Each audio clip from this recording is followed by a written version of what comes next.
bit early, shed Saturday rather than a shed Sunday. had it all planned out. Lovely, managed to pick up a festive pheasant out on a walk today. Found it perched up quite high, expired, limp, so I assumed it had been nicked in one of the shoots. And we normally have our local shoot on a Friday, so I thought it was a sort of leftover from yesterday. So I thought I'd bring it out the garage, do a quick how to sort of get the breast meat out and do a little video on that. Fortunately, when I walked back in after hanging it for the afternoon, I got one whiff of it and realised it had been dead for a little bit longer, so maybe not suitable for a how to butcher a festering bird. But I thought it was all set up, so actually what could we do? With only a week to go, hopefully you've got all your presents and stuff sorted. I've spent the odd evening in here just sort of tinkering just for a bit of me time, and what I have been working on is a few little stocking fillers, some little whistles. So the last couple of weeks we've been working a lot with hazel. It's a brilliant wood, nice sort of straight, not much pith, and these carve into quite nice little whistles, which make, you know, great little toys. Give them to the nieces and nephews, so you don't have to sit and listen to them. Definitely do not give to your own children. I was trying these the other night, and actually I couldn't find the drill bit that I'd used to make these. So I had a little look around the workshop, but what I did have was a load of elder. So the beauty of elder is it has this really soft, pithy core, and actually that may work in our favour when creating or trying to create a whistle. So I had a little play the other night and came up with one. Yeah, it worked okay. And last night I wanted to try something a little bit bigger, so much louder, quite effective. I might be able to turn that into kind of sort of recorder, sort of flute style. So what I thought I'd do is just go through how to make one. It is a bit tinkery, it is a bit hit and miss, but what we'll do is we'll start off with a piece of elder. Now, elder wood itself is steeped in folklore, if you have any in your area. Seemingly sort of south of the border it's more common. Up in Scotland it's a little rarer. I mean, down here in the Midlands it's a bit of a weed. It's a shrub. It grows everywhere. It spreads prolifically because the berries that come out in sort of the late summer, early autumn, that dark sort of purpley berry. Birds absolutely love them. Descend en masse on the trees, and then excrete them anywhere they want to. And yeah, the sort of elder pops up left, right, and centre. So when gathering elder, sort of folklore takes mother elder, you know, a very, very strong connection with witchcraft. It's always advisable to ask permission before we cut any elder. Yeah, no one wants a curse before Christmas, and actually now's a brilliant time to go out and gather it, because all the leaves have come off. You can see a lot of the long thin branches just in the hedgerows, so you can cherry pick the pieces that you're after. So I've got this piece here. It's quite a big pithy section.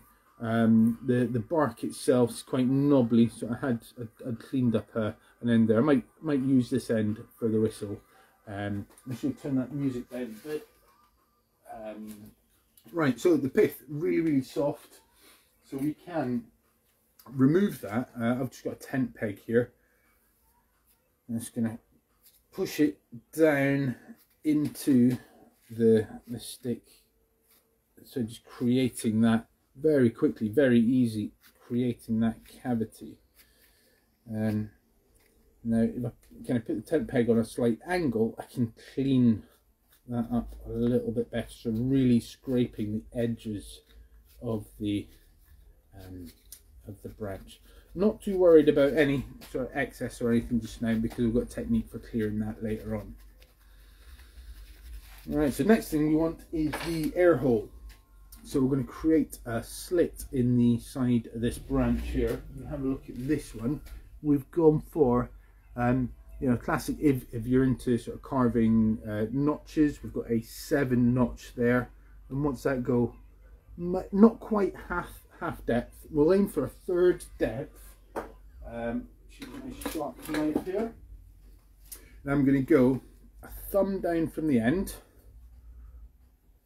and I'm going to go straight, sort of horizontal cut right down. So a fair bit of pressure, sort of rocking to and fro action.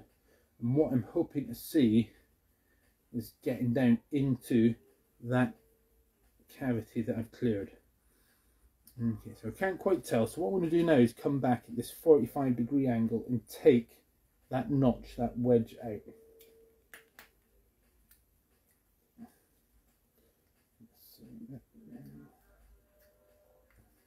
No, I've got the notch, but no sign of sort of going into that pith. So I'm just going to carry on that idea. Oh, straight away.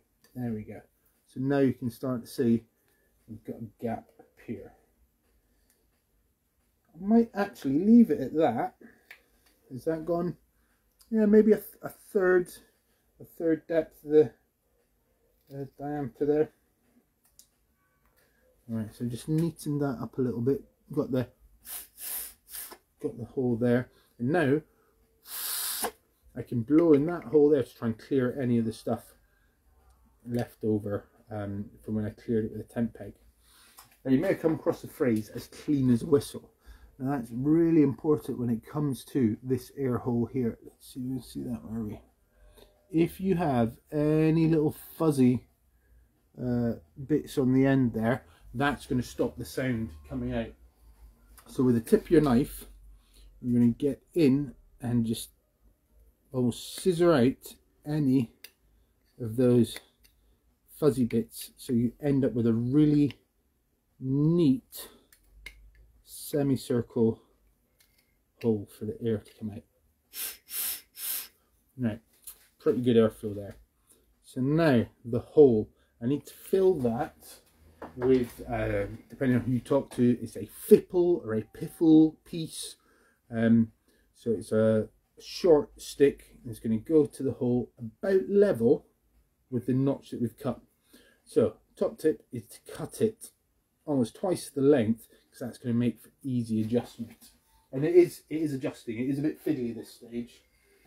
So a little bit of the willow left over that we used for the legs of our reindeer the other week, and actually that is not a bad fit.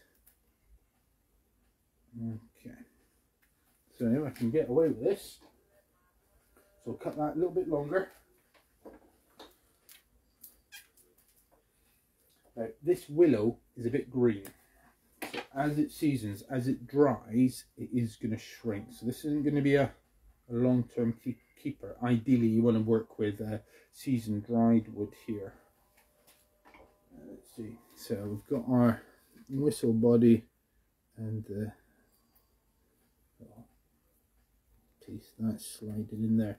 Now I just need to shave this to fit, so it slides in as deep as the air hole, and of course I need to make a kind of a groove within that piece there, so if I blow in, the air can flow through to the hole. And this, my friends, is the fiddly bit. Lots of trial and error. So just kind of get a measure of the hole.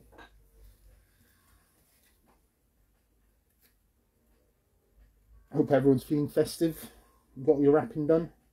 Got your presents. Done quite well this year. I managed to pick all the shiny things I was after. And so yeah, Christmas Day I'll have to find an excuse to come out here and get to test them all. Yeah, kids are starting to get excited.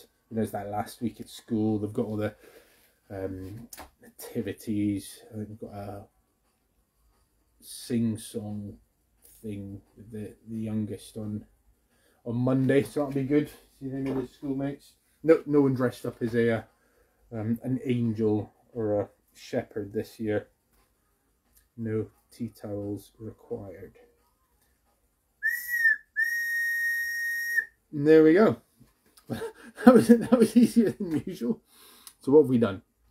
We have our fipple or piffle piece cut with an air hole, and you can see there a little groove, and that is about the height of the depth of this groove that we've cut. So as this slides into place, it sits, let's see, if I push that too far down, you'll see it sits level with where we made that cut. There we go, bring that up. That's why we leave it a little bit longer, so you can make these adjustments. So you want it to sit level with where we cut and about the height of the bottom of that notch. There we go, a elder whistle with a willow fipple piece. Now, interesting, if you're working with green elder, the sap, all the green parts of elder contain, I think it's cyanide, I believe. So not something you want. I mean, you've got to eat an awful lot of it for, you know, to get poorly. But this is a seasoned bit of elder that I've taken the bark off.